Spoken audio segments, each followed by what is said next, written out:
Hello guys, so ngayon ay testingin namin tong Osmo Pocket no, kung maganda ba yung kanyang shot no, kasi pupunta tayo ngayon ng UP. At ayan, naka wide angle siya, so kitang-kita lahat, pati si Mama Bear. Galing oh. Tayo mo, kita tayo lahat oh. Very nice, 'di ba? Hindi na kailangan na ilapit-lapit pa. So hello guys, so ngayon nandito kami sa may UP no. So testingin ko yung binili ko na bagong camera no, kasi syempre as a vlogger, kailangan natin mag-upgrade. So nag-upgrade ako from Osmo Pocket 2 ngayon Osmo Pocket 3. So ito yung ginagamit natin ngayon. So 2 inches yung screen niya. So very good. Kasi dati maliit na maliit, so hindi mo na halos makita yung screen. Tapos 1 inch sensor no. Maganda kasi yun sa mga low light condition no. So pag madidilim, maganda siya. Tapos may kasama siyang itong DJ mic na 2. So hindi ito mga technical na terms kasi hindi ako mahilig sa ganun. So ito lang ay talagang standard na test lang no, ng isang gumagamit lang talaga ng Osmo Pocket. Okay, so mga technicalities, research nyo na lang. So nandito kami banda sa may Sunken Garden. So dito yung mga pagkain. Ito ngayon medyo mahangin dito. So hindi ko pa sure kung naririnig siya sa may mic. Pero mamaya makikita natin no, kung naririnig ba siya sa may mic pagka ine-edit na natin yung video. So actually binili ko to no, kasi na-hype lang ako sa mga vlogger. Ito yung ginagamit nila ngayon. And tinesting ko siya no, comparison sa may CB1 yung ginagamit ko sa pang-vlog ko. Hindi man siya mas maganda sa CB1 pero pwede na siya no. Hindi kamukha ng Osmo Pocket 2 kasi kapag low light ay hindi siya maganda. So hindi ko siya pinalit sa may ZV-1. So ngayon itong Osmo Pocket 3, tingin ko ito yung ipapalit ko sa may ZV-1. Okay? Pinagkaiba niya pa sa may Osmo Pocket 2 no, yung bokeh effect niya. So makikita niyo sa may likod ko, blurred siya no. Sa Osmo Pocket 2, lahat malinaw, lahat malinaw. Yung iba mas gusto yung gano'n na lahat malinaw, pero laging ganun yung mga video ko no. So try naman natin na merong bokeh effect kapag video. And isa pa sa maganda sa kanya no, yung Wi-Fi function niya, grabe to.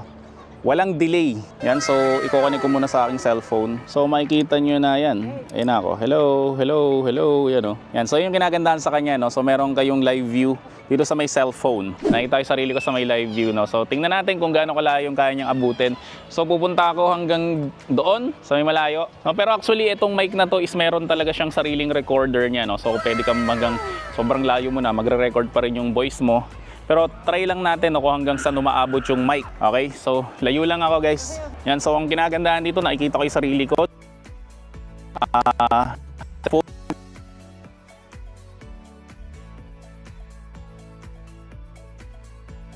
Kanina na-disconnect eh. No? Yan, sa ganito kalapit, pwede na ulit siya i-connect. Yan. So, ang next natin na gagawin dito sa may cellphone ko, no? So, i-highlight ko lang yung mukha ko yan para ma-detect yung mukha ko. So, ang gagawin natin ngayon is lalayo ako. Tapos tingnan natin kung susundan ako kasi sumusunod yung Osmo Pocket eh. Ayan, no? So sinusundan yung pagmumukha ko.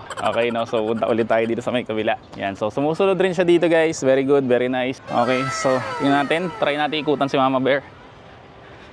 Okay. Yan yung asawa ko. Sakitan. Punta tayo sa may kabila. Okay. So dito tayo. Yan, so sinusundan. Oh! Bakit ganun? Hindi na ako nakita. Tapos nakita nyo naman yung HDR effect niya, no? Yung clouds, very nice naman yung quality niya. And so try ulit natin.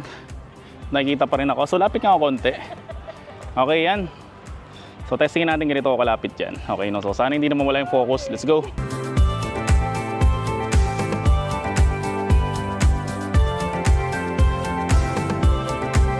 Yan, so bigla siyang nagdi-disconnect no, kapag yan, pag masyado mabilis yung kilos. Pero ayan, nakalabag yung Osmo Pocket so walang mahawak na tao.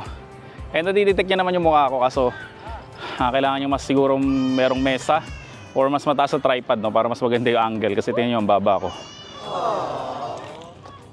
Hi! So hindi ko na siya guys in-unbox no, kasi katulad nga na sinabi ko kanina ay hindi naman to technical. Pero pakita ko na rin sa inyo, nasa loob ng kanyang box no, syempre meron siyang bag. Yung Osmo Pocket to wala siyang bag eh. Tapos kasama yung mic syempre.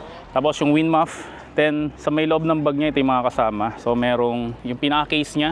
Pero sabi nila hindi raw to recommended tong case na to kasi pangit raw to at nakakasira raw to ng gimbal. So ang proper way raw ng pag-aalis niya ganito raw. Diba? So nakapasok siyang ganyan. So ang gagawin mo raw, ipipress mo raw muna dito. Yan, para umangat muna to. Tapos saka mo siya hihilahin.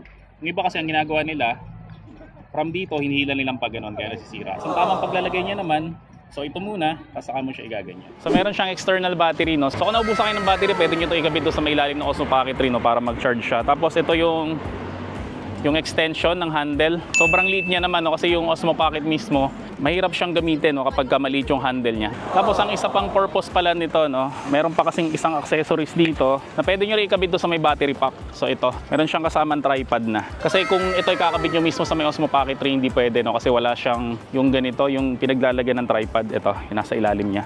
Yan, so ang ginagandahan niya pa, no, meron siyang product showcase mo. So ibig sabihin nun, kapag nilagay ko to dyan, yan, nagpo-focus siya. Tapos pag naliso siya, pabalik sa akin. Okay, focus, balik sa akin.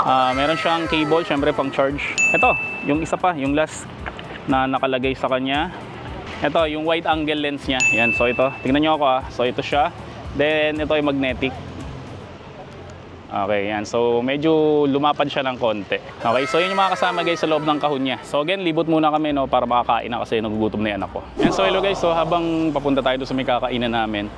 So sa mga merong Osmo Pocket 2 dyan at gusto nyo malaman kung ano yung pagkakaiba nila, no? So ito lang yung mga napansin yung mga pagkakaiba nila. Sigurado may mga makakaligtaan ako, no? Pero ito lang yung iba. Unang-una syempre yung monitor niya nga, which is 2 inches na, kasi yung dati is 1 inches lang or mas maliit. So ito, kitang-kita nyo kaagad yung itsura nyo. Okay, pag nag-vlog kayo, kitang-kita nyo kaagad dito. Pangalawa yung mic niya. Syempre yung unang mic is DJI Mic 1. Ito yung DJI Mic 2 na.